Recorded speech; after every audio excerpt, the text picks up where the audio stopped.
How to install concealed hinge. Ito po ay concealed hinge. Makikita nyo sa mga cabinet. Yan po.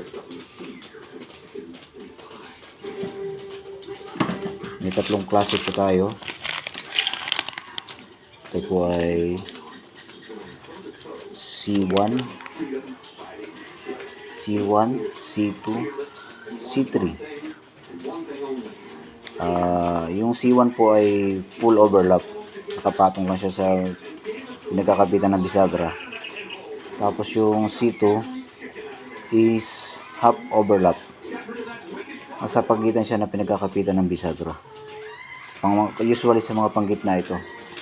Tapos itong C3 ay nakapasok siya doon sa pinagkakabitan ng bisagra. Yan.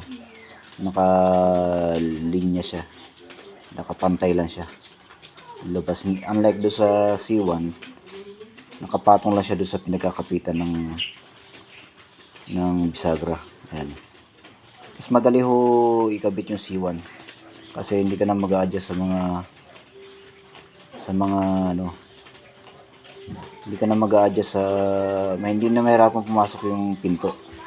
Nasa labas lang, wala nang sasabit, wala ka nang kakatamin.